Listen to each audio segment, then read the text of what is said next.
You're listening to the AfterBuzz TV network, now the largest new media platform on the web, and your #1 source for after-show entertainment. Very good, Dean Johnson.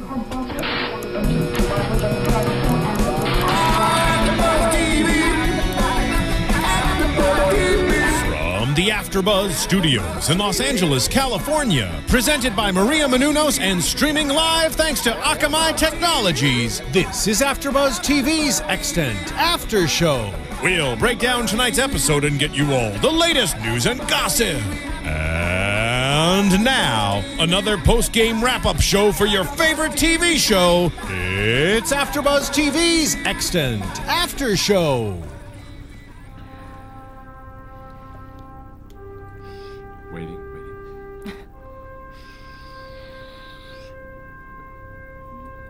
Bum, bum. Oh, wow. Oh, yeah. You guys are a little early on those. They just... There you know. There you go. The drums Yeah. are always in my heart. Exactly. Anyway, guys, happy Wednesday. That is probably, in my opinion, the most popular and most famous science fiction theme song of all time. 2001: A Space Odyssey, playing homage, of course, 1960s sci-fi movie to Extant, a very popular modern day 2000 millennial science fiction television show. That was a great intro.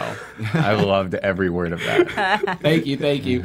I love that. I love that theme song. Anyway, guys, thank you for listening, for watching to this amazing Extant after show featuring on AfterBuzz, featuring, first of all, the most amazing co-host of all time, Adrian Snow. Hello. Happy Wednesday. Hey. Hi, guys. And then also Charlie Berens. How are you feeling today, Charlie? I'm feeling just fine. How are you feeling today, Monis? Oh man, bitchin'. Totally. Wow. Sweet. Absolutely. And then Tauri Miller. How about yourself, sir? How's your day going? Oh, quite swell, sir. Excellent. And then behind the scenes, Nick Bottomley. How you doing today, Nick?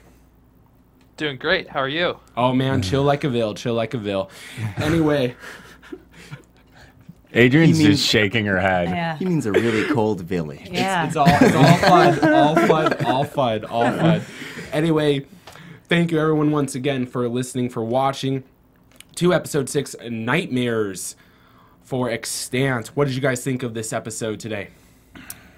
Adrian, we'll toss it to you. Yeah, I thought it was good. I thought that, they covered a lot of stuff and kind of made up for some of the stuff that they kind of left unresolved, or they didn't hold on to things that I thought were unnecessary, like not having Sam and Molly communicate, and that kind of stuff. So I enjoyed it. Yeah.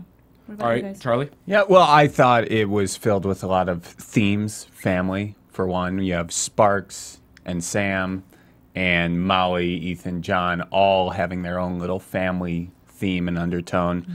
That was very nice and moving. We learned that Gordon is the worst secret agent ever. And we will get We'll get to that. We will definitely get to that. That's all I'm going to say, because otherwise I just start talking.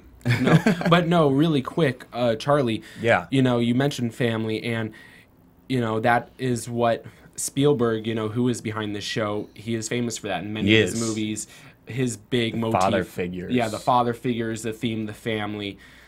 So that's excellent. You're right. It's to be expected. It is. Even. So I'm really Absolutely. not saying anything that crazy, but I'm happy to say and state the obvious. That's why I'm here. He's keeping the Spielberg way by having that ongoing theme in his bodies of works. Yeah. It's true. All right, what about you, Tari? Were you pleased? Were you entertained by this episode? I was.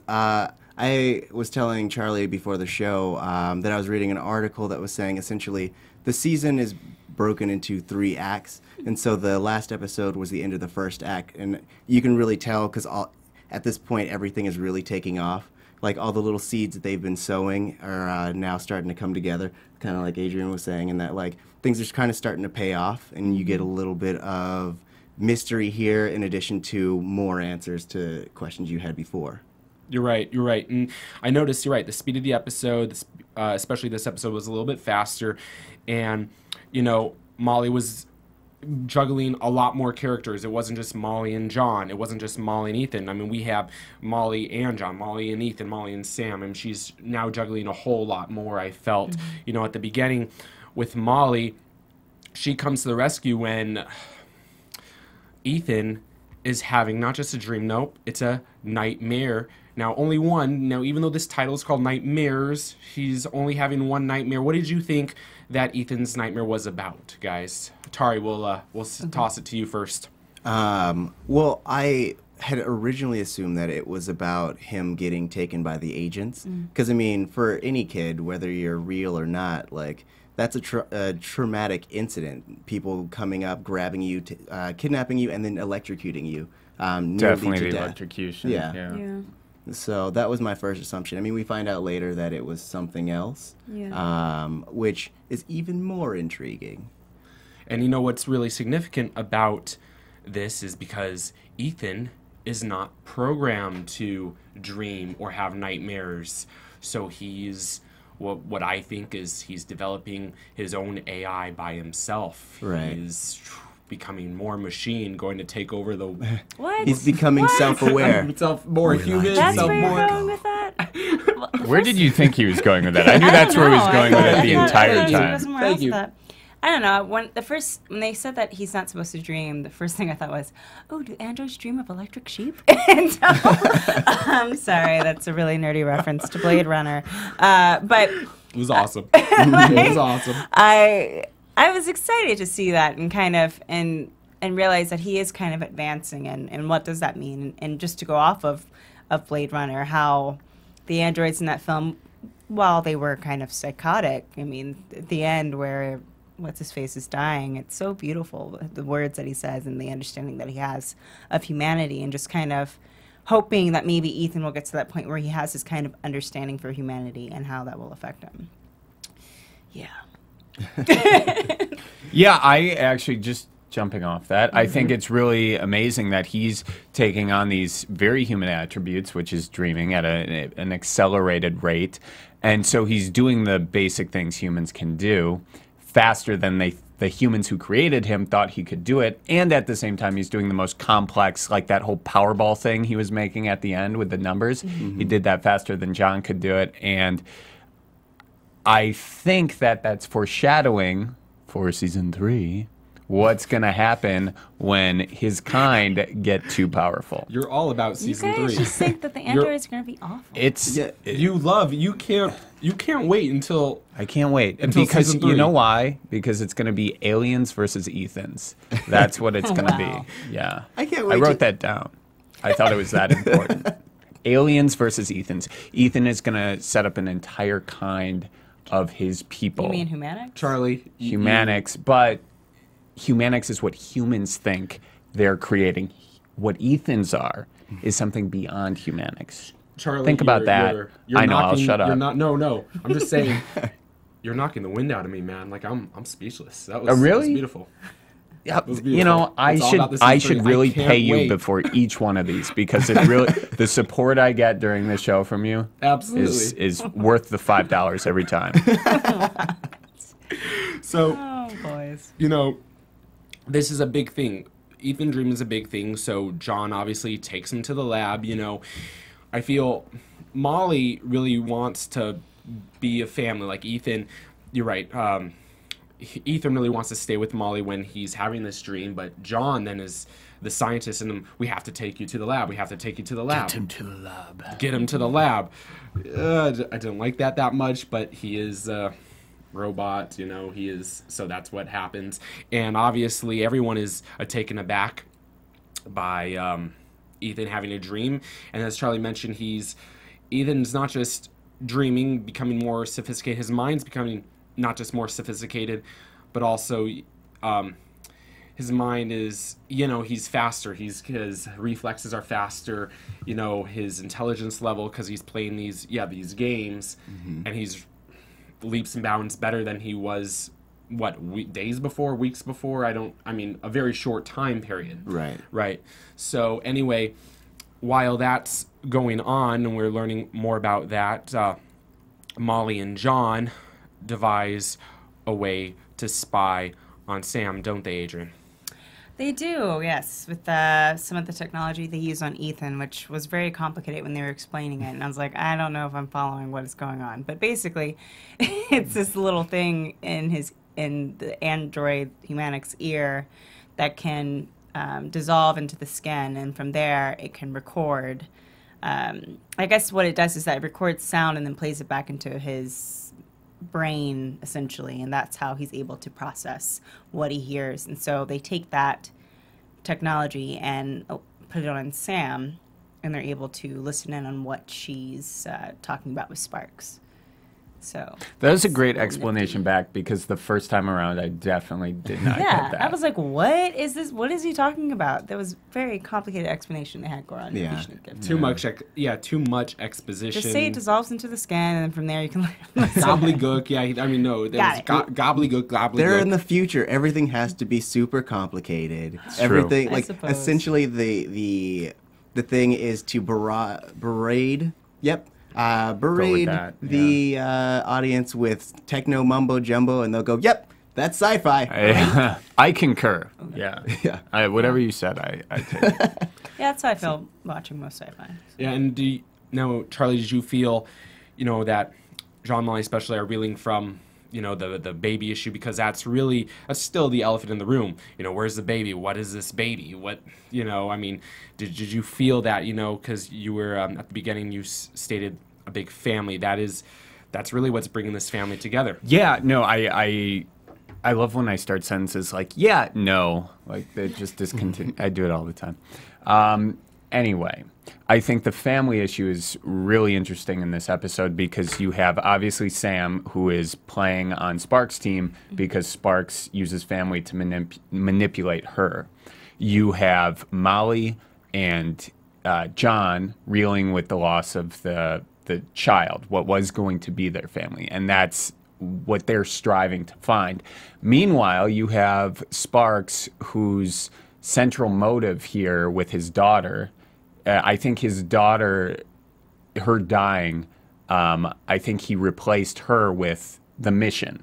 So for him, the mission is his family. So now I think you see all these motives, 3 different motives with a central hub of family.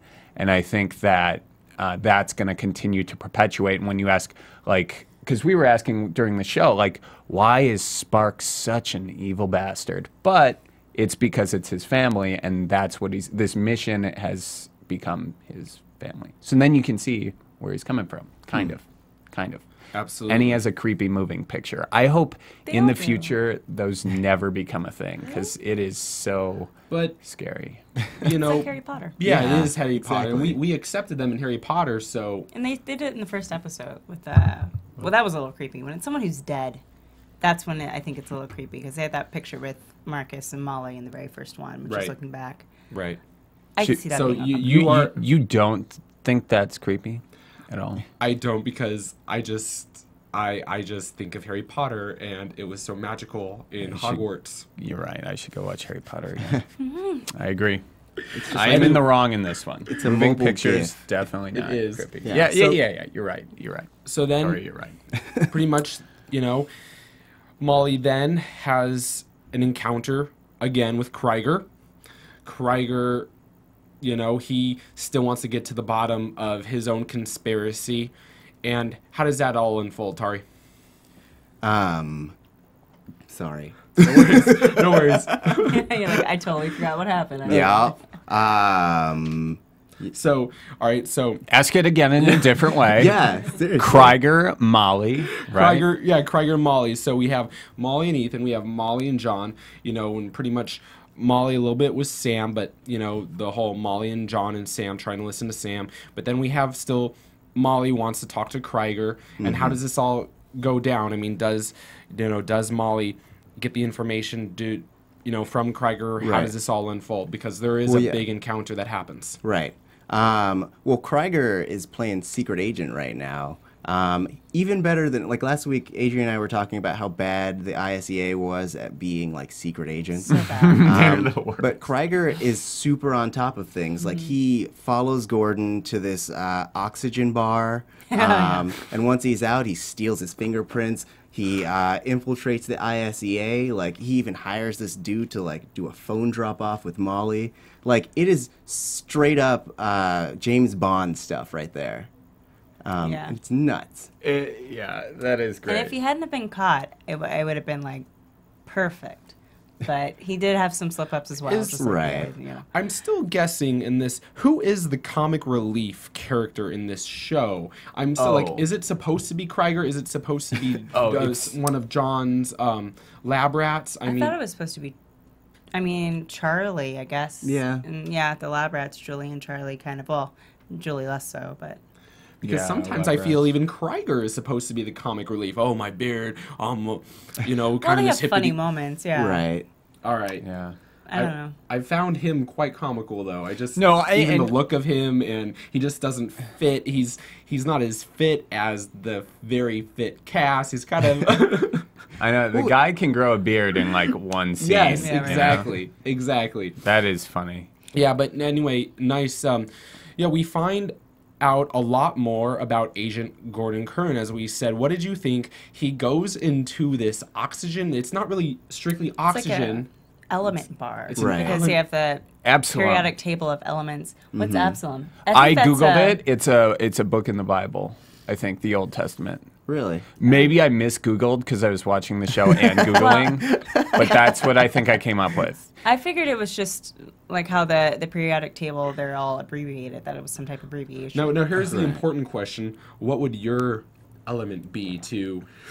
Definitely gold. Is that an element? It is. It is. Definitely gold. about you? I just showed how terrible I was at chemistry. Adrian, what would your element be? Silver? No. Who's your second? to him? Probably helium. Hello. It's not a lollipop. Hello. Yeah, you can get high off helium. Yep. And that's what I would do. I mean, let's be honest. That's what it's for, right? It's fucking high, so helium. I feel like there are easier elements on the table to get high Yeah, off of. right. Let's get a periodic table out here and really figure this out. All right, guys. I'm all about the neon. Yeah, neon, I think. Yeah. What about you? Come on. All right. Yes, yeah. What about you, Tari?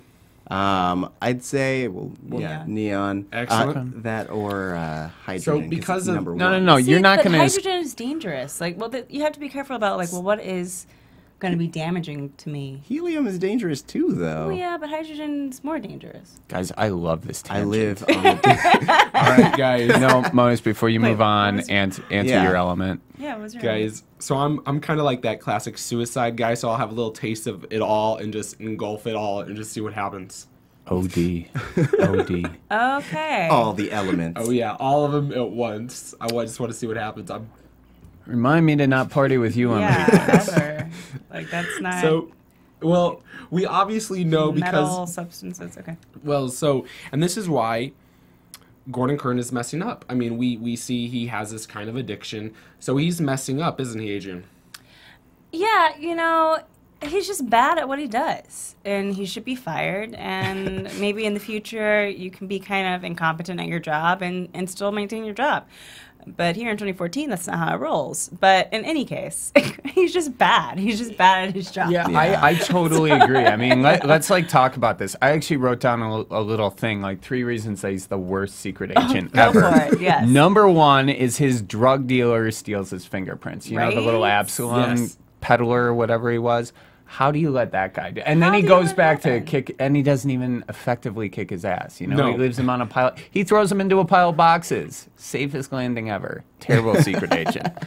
2, when he's chasing Molly, and then all Molly has to do is call Sam. Sam calls Sparks and says, "Oh, we're going to this library instead."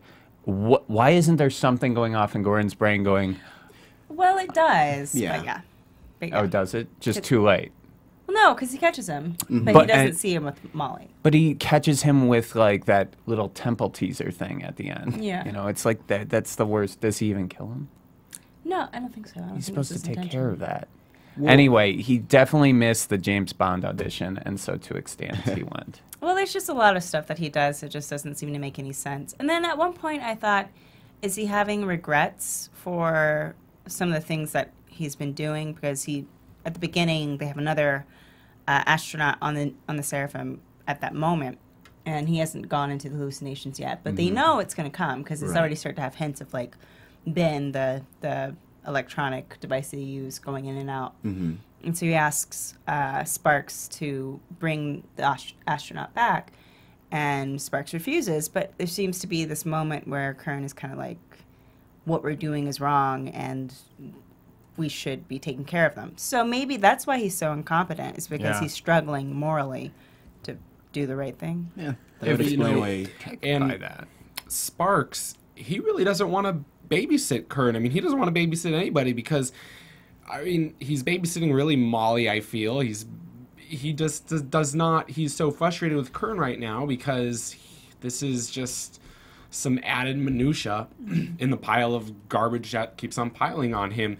Because right now, I feel Sparks is only concerned with what's going on in the secret lab.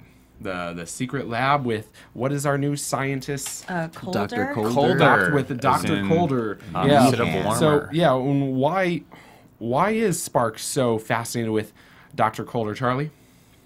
What's going on down there? Come on. Dr. Coulter looks like he walked right off of Men in Black movie set. I think he was one of the bald guys from Fringe. I'm just putting that Oh, out there. okay, okay. That could have been where I recognize him. But it's not a bald spot.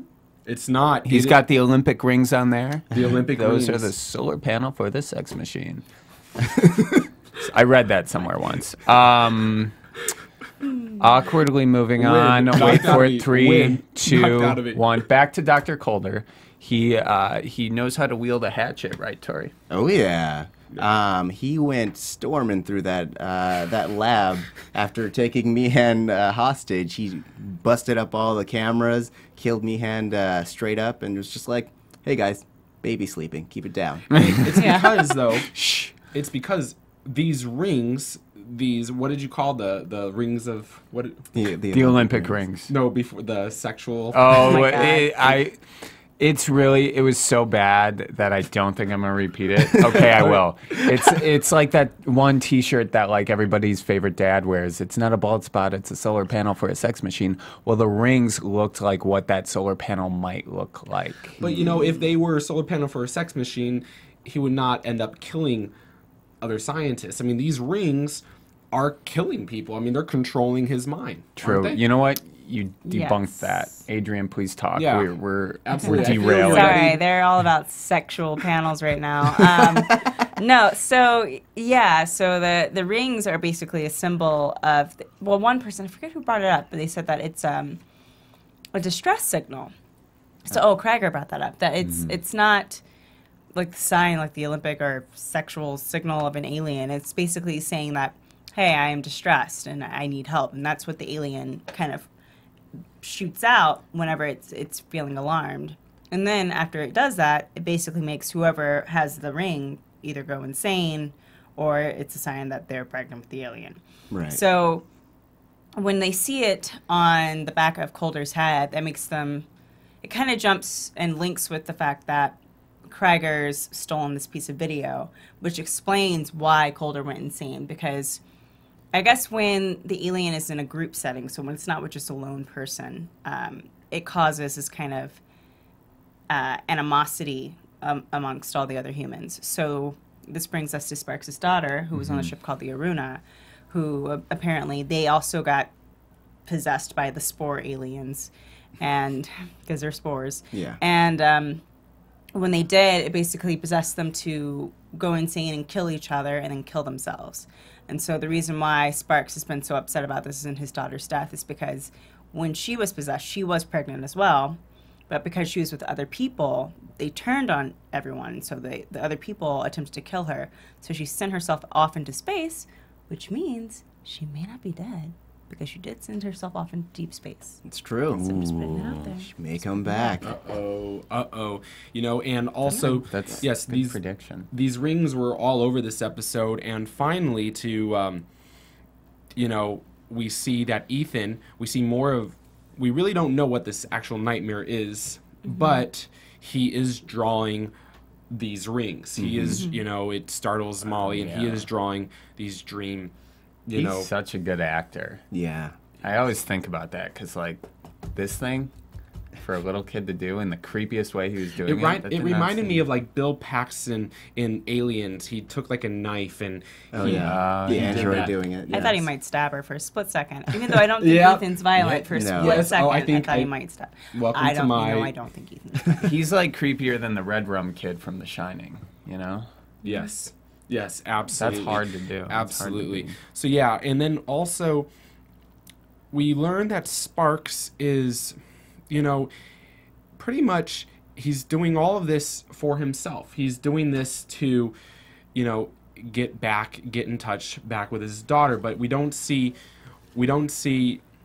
really an adult version of his daughter that we saw in this video feed. We see this child. We see the child from the image. From the image. How'd you guys feel about that? You all right with that? Well, yeah. I felt like it was because by all accounts, as far as we know, the last time he ever saw his daughter was that distress signal that she sent out. So I mean, in my mind, I imagined he wants to remember her in the most pure way, not the way that she was before she like just essentially killed herself and her crew. So it's like him dwelling on that innocent portion of her as opposed to like the adult super duper dead version. And the alien kind of shows you what it is you want to see. So if, you know, he had that picture in his office, the moving picture of her with the balloon, and I think it kind of just reaches out for whatever is going to make it easy for the alien to access you. And I also thought I was just doing it out of courtesy, which is odd because it doesn't seem like a very courteous being, but it didn't do anything else to him. It just showed him and then it disappeared. And this wasn't the baby. This was just he was just having a hallucination. He was just having this like own little dream. It is the baby, though. It's implied that the baby gives them the hallucinations of people they love who've died. That's a really good point, Adrian, because the alien almost sees Sparks as like the master in the sense that like he'll give him what he wants because he knows Sparks is allowing him to be alive. Maybe. I don't. But you know what? If I were an alien, I wouldn't care. I'd be like, I could kill you whenever I want it. So I think it was more of a kind thing. You don't seem like a very nice alien if you were an alien. What? Whoa! That was a low blow. No, she was saying if I were an alien, I'd kill him if you wanted. Well, no, I didn't say what I said. If I were an alien, I would know that I could kill him if I wanted to. So I don't feel like he has any dominance over me. Okay. Because I'm a baller alien. You know what? I do. Bam-a-ram, Rufio. It's not nice, but a baller alien. Yeah. Anyways. Excellent. So yes, and also, so we really get to know a lot about Kern. We really get to know a whole lot about Sparks. And then meanwhile, Molly finds out that all she was a host for this baby. That's really what, you know, she, by eavesdropping on pretty much all of Sparks' conversations, you know, tying in Sparks into all this, you know, and getting the family involved because John is right there by Molly's side when this is all revealed. Yeah, she was just a host. And probably, I mean, I felt that even Sparks' own daughter was just a host in a way. I don't... Did you feel that? I mean, we see the rings. We see these rings, and that's why I don't understand why Sparks really cares so much about his own daughter because, you know, she was a host to these rings. Well, I don't think that she was sent up there for the sole purpose. I think they were the first encounter, and then moving forward, he became involved because it's like Yasumoto said, he didn't want to make her death in vain, like he wanted to make her sacrifice mean something. Right. So everything going forward was essentially to recreate it, but like that was the first time it had ever happened, as far as I could understand. So... Yeah. Well, no, they did mention how the Aruna mission was happening at the same time as Kiger's Seraphim mission. So I think what they learned from that, because Kiger had the same reaction but didn't, you know, kill himself, was that, okay, well, maybe we can't send up group missions, but we can still use the Seraphim and see if the same thing will happen and what will happen if we do send up a female. Right. Even though they didn't know she was, you know, unable to have children. So there's still stuff that they can touch on with that. Right. Excellent. Definitely. So meanwhile, while this is all going on, Julie has some time with a new character named Odin, doesn't she, Adrian? Yes. Odin. Odin, of all names. Odin. The soldier who lost his arm in the war. How convenient that he runs into the girl who lost her legs. It was kind of like, wow. First off, nobody names anyone Odin unless they come from Thor's land, okay? From now on, it's going to be the next most popular boy's name. I guarantee it. Better not be. It just seemed very convenient. So she meets this guy when she's kickboxing, even though he says she has great technique, she doesn't. And Wow. at kickbox, I was like, nah, the girl, that's not.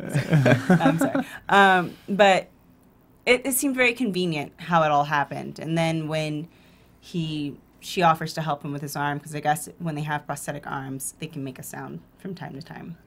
And so he goes back to the lab, and it just all seemed very convenient and set up. Did anyone else feel that way? A little bit. Like, I got a weird feeling from him, like, especially when he was talking to Ethan. Yeah. It seemed like he was there for the specific purpose of trying to infiltrate this lab and see what's going on in there. Yeah. Wow. But I feel sorry. No, go for it. I feel, in general, though, everything is a little too convenient for this entire show. I mean, even the dialogue, especially I noticed this episode, dialogue just does not flow naturally. It's not sped up. I feel when all of the characters are talking to one another, there's like a little breath, like a little like a pause before, every person is, every exchange. Yeah, the dialogue is horrible. Yeah, the dialogue is horrible. The translation. Yes, exactly. Let's be real. And then there's always the cliffhanger with, what was it? Who was it? Where was I? How did that? But you said you liked that because it was like this whole 50s Yeah, you were style. into the whole I'm going- I was I'm- like, it's I'm- bad. I was annoyed by it this episode. Fair enough. I tried to support it, and now just does not seem natural. Like, I don't like dialogue that's too fast, and I don't like dialogue that's really too slow. It's okay to just be natural. Yeah. Just I right. agree. Guys, they're acting. They're, No, what? acting. No. Like Whoa, old stop. Shakespearean. I am offended. Like Captain Kirk. That's Acting. That's not what acting is. That's called schmacting. Well, guys, a technical before term. we go on and talk about the entire season 3 that Charlie really wants, how about we just predict next week's episode, guys? And now, your AfterBuzz TV predictions. Tauri Miller, let's start with you. What's going to happen next week's episode? Next week's episode. I think that we're going to spend some more time with the new dynamic duo of Molly Sam trying to, put the wool over the eyes of the ISEA, which I'm looking forward to. I think that'll be a fun little thing. I'm really hoping that I hope we move it forward with this baby stuff. Like, I want him to grow up. I want, like, in the previews, they had made it seem like the Dr. Calder character was like an agent from the aliens, but he happened to just be kind of like possessed. And so I want more time with that. I mean, when they had shown the original distress signal, all the circles and stuff, it looked like cells kind of splitting off, and so I want the answers. I think that's my prediction. They're going to give us all the answers, or they better give us all the answers next week. Will they? All right, Charlie Berens, what about you? What do you think's going to happen? Not season 3. Right. In next week's 2-hour-long episode, I think, there's 2 hours of things to happen. I think Ethan will continue playing crazy intense video games and being awesome at them. I think Molly is going to get into the alien room with John, and I think Alan Sparks is going to confront them there and pull out the gun, as we saw in the preview, and try to shoot her. But before he can, our boy Gordon finally mans up and kills Sparks. And then, left with the idea of what to do with this alien, John and Molly say, let's keep it around and see what happens. And then season 3, I know you said I couldn't, but I'm going to anyway. It's going to be aliens versus Ethans. Boom. And then, sorry, I had to make that reference. Adrian, on that note, because Charlie always takes the wind out of me with his season 3 predictions, go ahead. Well, yes, I do think that Molly will have a moment with the alien baby. But I do think what we're going to see is actually something happen with the baby. So maybe by the end of the 2-hour show, it will have grown into a certain moment, and the very last thing you see is the baby coming out, or the 5-year-old or however old he's going to be coming out and kind of surveying what's going on. So I think they're going to touch down more on the actual alien and what the point of him is or her is. So we all agree then, yeah, the baby is going to be a prime. Yeah. Gosh darn better be. He's gonna hatch. It's going to hatch. Absolutely. But now, for me, I feel, though, this episode and many other episodes, we are forgetting, or I mean, Extant wants us to forget the puppet master in this Yasumoto. I mean, really, they make it seem as if Sparks is in charge, but really, Sparks is just a yes man. He really is just a yes man. He's reporting to the Yasumoto. And I feel, yes, we're going to see the baby. Yasumoto's going to come in and just snatch that baby away from everyone, because that's whatever Yasumoto wants with the baby. It's because this whole thing is really, it's finance. Sake. Yeah, it's all for him. And he is the puppet master of this all. I mean, this whole entire thing. Yeah. Well, that being said, let's do some plugs. Adrian Snow, we'll start with you. Yes. Where can all of the people out there in the world find Hello, you? Everyone. You can find me at Twitter and Instagram at Miss Adrian Snow. Charlie, where can everyone find you? You can find me on Instagram and Twitter at Charlie Berens. Very creative. Oh, it's just at Charlie Berens, not very creative. Tauri Miller. You can find me on Twitter at TauriJ. That's Taurijay. Excellent, excellent. You can find me, Monis Rose, on Twitter at RestFiction. That stands for restaurantfiction.com, and also iTunes. Listen to the podcast Restaurant Fiction. And Nick Bottomley, behind the scenes, where can all of the people out there find you? You can find me at NickDBot. That is my Twitter handle. Excellent.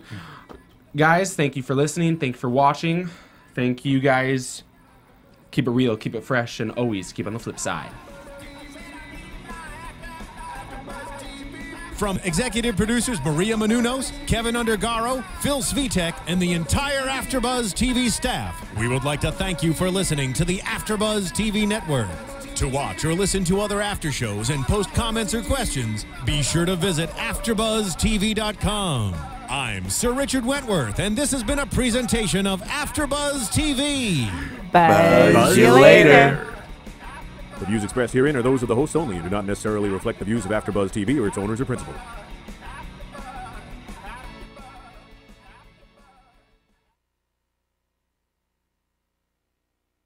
Thank you for watching AfterBuzz TV on YouTube. For more of your favorite after shows and interviews, subscribe to our channel here, and be sure to share your opinion on the episode in the comment section below here.